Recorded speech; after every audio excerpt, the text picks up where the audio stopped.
Bom dia, boa tarde, boa noite, tudo bem com vocês? Bom, gente, eu sou o Tibério, sou um dos monitores de física aqui do Cutuca. E bom, gente, no vídeo de hoje a gente vai dar a introdução aqui ao nosso estudo de hidrostática.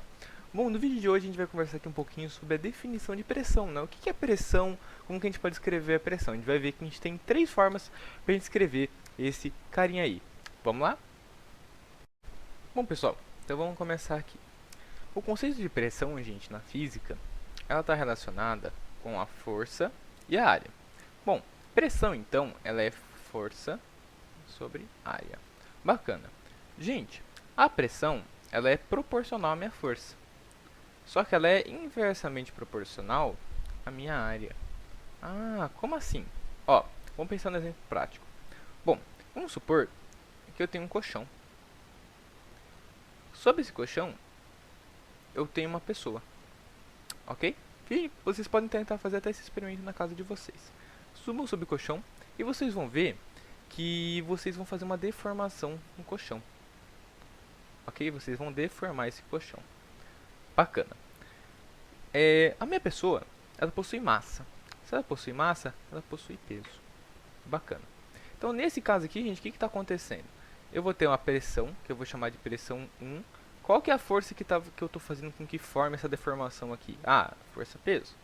Então, peso sobre a minha área, que eu vou chamar de área 1. Bacana. Aí, gente, vocês vão levantar e agora vocês vão deitar sobre o colchão. O que vocês vão perceber? Se vocês deitarem sobre o colchão, vocês vão ver que a deformação do colchão vai ser muito menor. Por quê? Porque a minha pressão vai ser menor. Ó, se vocês deitarem, vocês vão ter uma leve deformação aqui, ó, embaixo de vocês, tá? Por quê? A minha área no segundo exemplo aqui, ela é muito maior do que a da minha primeira área. Então, olha o que vai acontecer. Ah, só caso vocês estejam se perguntando, ah, mas o peso da pessoa é igual? É igual, tá?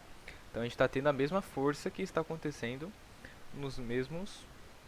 a gente está tendo a mesma força nas duas situações, né? O mesmo peso. Então, a minha pressão no 2, o que vai ser? Vai ser o meu peso, que é igual, sobre a minha área 2. Só que a minha área 2, ela é maior do que a minha área 1. Se minha área 2 é maior do que a área 1, vai indicar que a minha pressão 2 é menor do que a minha pressão 1. Ok?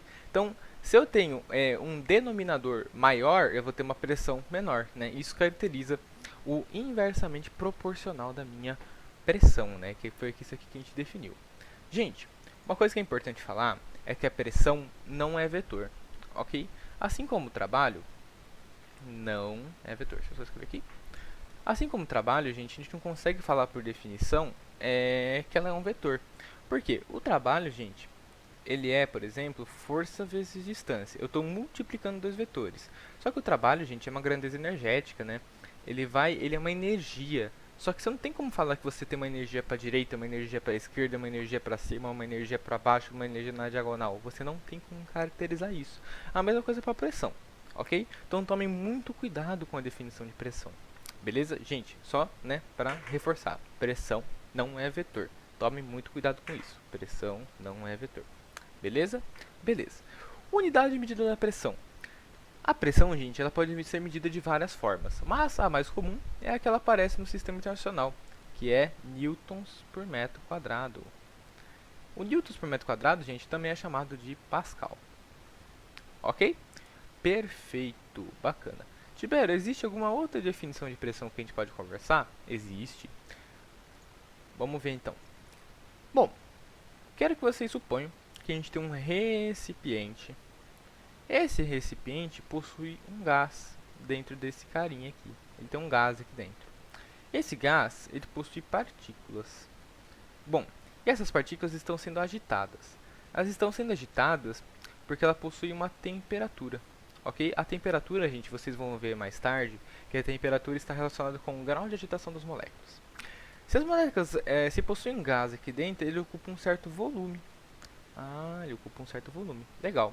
Só que quando essas moléculas estão agitadas, uma hora ela vai bater aqui, uma hora ela vai bater aqui no fundo, uma hora ela vai bater aqui no lado, uma hora vai bater em cima, vai bater do lado de novo, do outro lado, embaixo, enfim.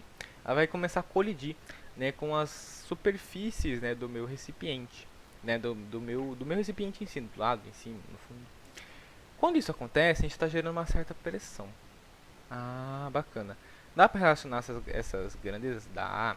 Como que a gente pode relacionar isso? A gente pode falar que a pressão no primeiro instante vezes o volume do primeiro instante sobre a temperatura no primeiro instante é igual à pressão no segundo instante vezes o volume do segundo instante sobre a temperatura no segundo instante, que é igual à pressão no terceiro instante vezes o volume no terceiro instante sobre a temperatura no terceiro instante.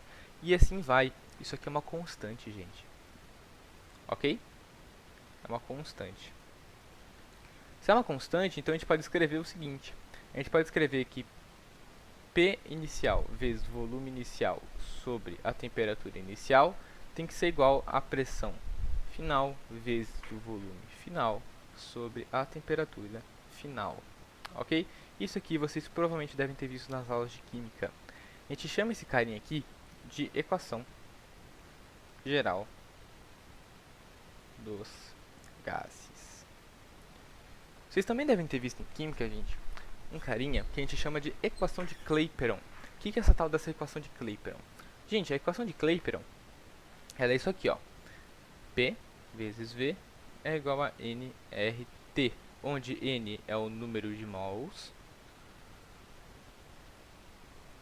T é minha temperatura, R é um cara que a gente chama de constante de Boltzmann, e pressão e volume. Beleza? Então, esse carinha aqui é a minha equação de Clapeyron. Beleza, gente? Bom, então essas aqui são as três formas que eu posso definir pressão. Eu posso escrever pressão sendo força sobre área. Eu posso escrever pressão sendo pressão inicial vezes volume inicial sobre temperatura inicial, que tem que ser igual a pressão final vezes o volume final vezes temperatura final. E eu também posso escrever pressão sendo pressão vezes volume é igual a nRT. Beleza, gente? Bom, para introduzir aqui o nosso conceito aqui, né, do que é pressão, a gente tem essas três formas aqui de a gente estar escrevendo, né? Bom, próximo ali a gente vai conversar aqui sobre pressão de líquidos. Então, caso vocês queiram acompanhar, fiquem aqui no nosso e-book para que a gente possa aprofundar um pouco mais nosso conhecimento na física. Beleza? Muito obrigado pela sua presença, pela sua audiência. Que vocês fiquem aí e tenham um ótimo estudo para vocês. Até mais. Tchau, tchau, gente.